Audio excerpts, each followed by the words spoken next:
So hello dear student, কেমন আছো? I hope প্রত্যেকে শুধু ভালো নয়, ভীষণ ভালো আছো। স্ক্রিনের ওপর একটা প্রশ্ন দেখা যাচ্ছে, তাই না? প্রশ্নটা আমরা লাভ ও ক্ষতি অধ্যায় থেকে নিয়েছি। প্রশ্নটা কি বলেছে, প্রথমে আমরা মন দিয়ে বুঝবো, পড়বো, তারপর তার সলিউশনের দিকে আগে যাব। ওকে, কি বলা হয়েছে দেখো। একটি টেলিভিশন 20% ক্ষতিতে বিক্রয় করে। বেশ, যদি টেলিভিশন সেটটি আরও 9,000 টাকা বেশি দামে বিক্রি করত, তাহলে 25% লাভ হতো। বেশ, টেলিভিশনটির ক্রয় মূল্য কত? চলো আমি একটা কাজ করি, এখানে কি করি, যে টেলিভিশনটির ক্রয়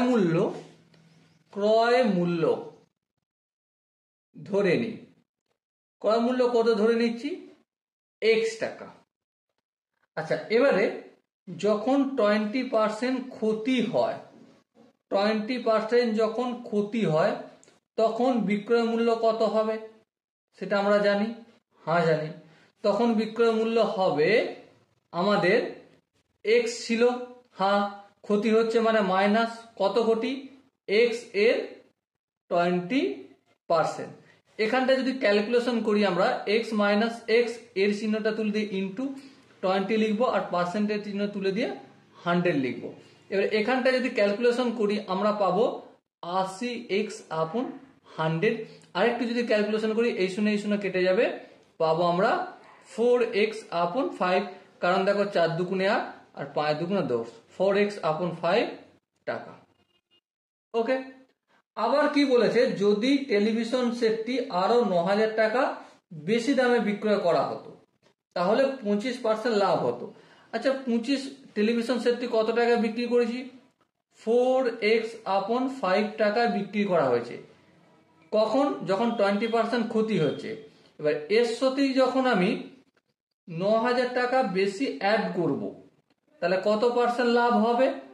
লাভ হবে 25% লাভ হবে।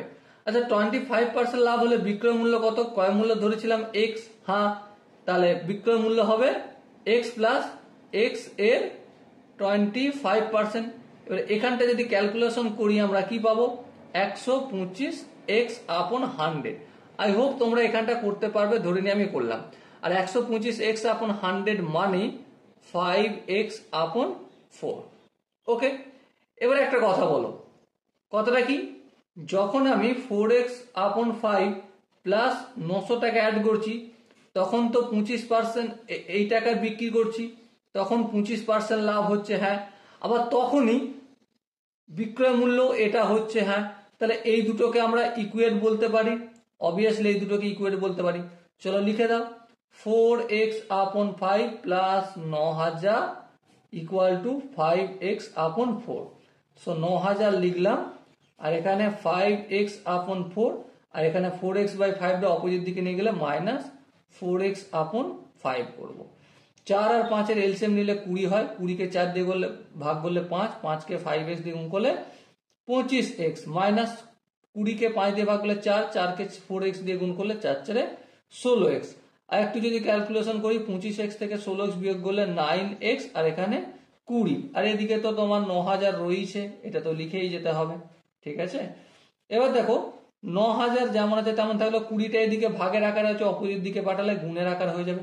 9টা x এর সাথে গুণের আকারে আছে, অপোজিট দিকে পাঠালে ভাগের আকারে হয়ে যাবে, আর এক্সটা এদিকে পড়ে থাকবে। 9 1 কে 9, আর এখানেও 9 1 কে 9, 1 2 3, এখানে 1 2 3। তাহলে 1000 এর সঙ্গে 20 গুণ করলে কত হবে? অবভিয়াসলি 2 1 কে 2, আর 1 2 3 4, 1 2 3 4। এবারে একক দশক শতক হাজার অযুত, তাহলে x এর ভ্যালু কত পেলাম? 20,000 পেলাম। তাহলে টেলিভিশনটির ক্রয় মূল্য কত?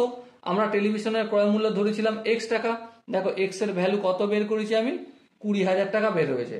সো ডিয়ার স্টুডেন্ট, এখানে যে অপশনগুলো রয়েছে তার মধ্যে কোন অপশন ঠিক? অবভিয়াসলি অপশন এ হবে আমাদের সঠিক আনসার। ওকে, আই হোপ প্রত্যেকে এই কোশ্চেনের কনসেপ্টটা বুঝতে পেরেছো।